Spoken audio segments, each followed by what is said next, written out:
राज्यभरात नवरात्रोत्सवाचा उत्साह पाहायला मिळतोय आणि आपण नवरात्रीच्या काळात मुंबईतली देवीची मंदिरं पाहतोय आणि आज आपण आलेलो आहोत माटुंगा येथे असलेल्या मरुबाई या देवीच्या मंदिरात। या मंदिराचा इतिहास काय आहे, या मंदिराच्या मरुबाईचं महत्त्व काय आहे हे आपण सगळं जाणून घेणार आहोत। आता देवीच्या गाभाऱ्यात आपण जाऊया।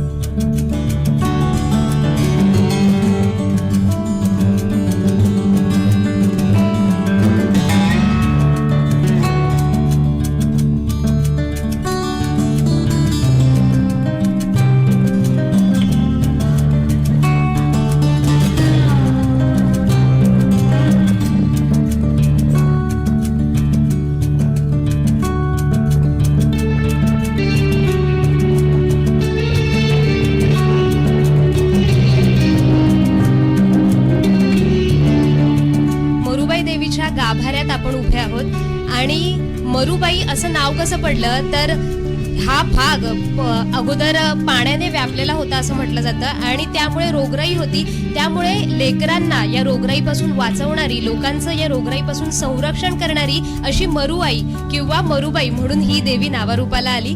आणि ब्रिटिश 400 वर्षांपूर्वीचं ही स्वयंभू अशी मूर्ती आहे। आपण देवीचं रूप इथे पाहू शकतोय। अष्टभुजा अशी सिंहासनावर आरूढ अशी ही देवी आहे। स्मित हास्य असलेली या देवीचं रूप आपण पाहू शकतोय। अष्टभुजा असं या देवीचं रूप आहे। 400 वर्षापूर्वी स्वयंभू पिंपळाच्या झाडाखाली स्वयंभू मूर्ती सापडली आणि त्यानंतर लहानसं मंदिर वसलं गेलं। त्यानंतर कोळी बांधवांनी या मंदिराची, या देवीची पूजा सुरू केली आणि त्यानंतर ब्रिटिशांनी मोठं मंदिराचं रूप साकारलं।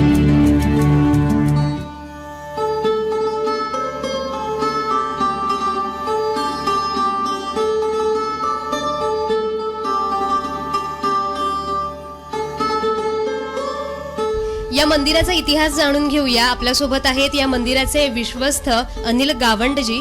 तर सर, तुम्ही काय सांगाल की या मंदिराचा इतिहास काय?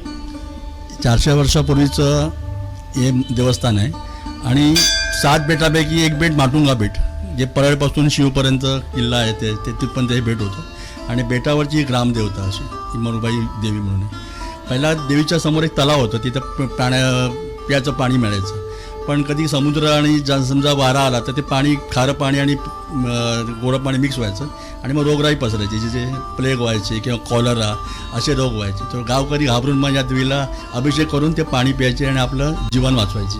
त्यामुळे तिला मरुबाई नाव पडलं, का मरुबाई म्हणजे मृत्यूतून वाचवणारी, म्हणजे देवी आपल्याला संरक्षण देते, अशी मरुबाईची स्थापना त्यावेळी केली। मग ब्रिटिशांनी इथे संपूर्ण लँड ॲक्वायर्ड केली 1888ला। तिथे माझ्याकडे रेकॉर्ड आहे त्याचा, का 1888ला लँड ॲक्वायर्ड केली आणि देवीला एक छोटंसं 2 गुंठे जागा देऊन तिथे एक मंदिर बांधून देवीला दिलं।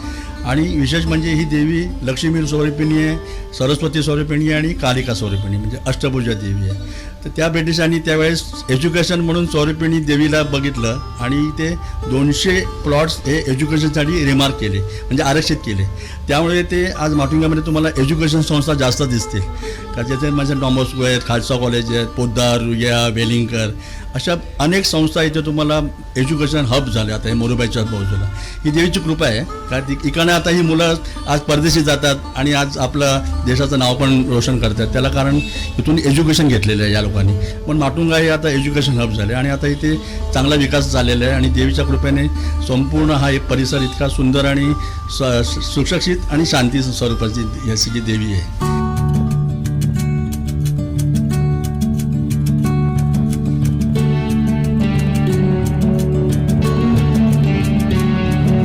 देवीच्या रूपाबद्दल तुम्ही मला सांगा की इथे आपण 3 मूर्ती पाहू शकतोय, तर प्रत्येक मूर्ती काय आहे आणि या देवीचं रूप काय आहे त्याबद्दल? ही आपली मरुबाई आहे, ही स्वयंभू आहे इथली माटुंग्याच्या आराध्य ग्रामदेवता। आणि ही जी छोटी मूर्ती दिसते ती आपली उत्सव मूर्ती आहे आणि इथे दर पौर्णिमेला नवचंडी यज्ञ होतो। त्या नवचंडी यज्ञामध्ये ही मूर्ती तिकडे बाहेर बसवली जाते आणि आपली पालखी निघते, त्यावेळी ही मूर्ती बाहेर आपण काढतो पालखीमध्ये। आणि ही शेरावाली माय आहे। तर असं आपण मरुबाई आईचं महत्त्व जाणून घेतलं आणि माटुंगे येथे स्थित असलेल्या मरुबाई देवीच्या मंदिरात आपण आलो, त्याचं महत्त्व जाणून घेतलं, त्याचा इतिहास जाणून घेतला आणि नवरात्रोत्सवाच्या काळात आपण आणखी ही मंदिरं फिरणार आहोत आणि आणखी ही देवींचं महात्म्य जाणून घेणार आहोत, त्या मंदिरांचा इतिहास जाणून घेणार आहोत. मी अदिती तरडे, कॅमेरामॅन ललित चौधरीसह जय महाराष्ट्र न्यूज, मुंबई.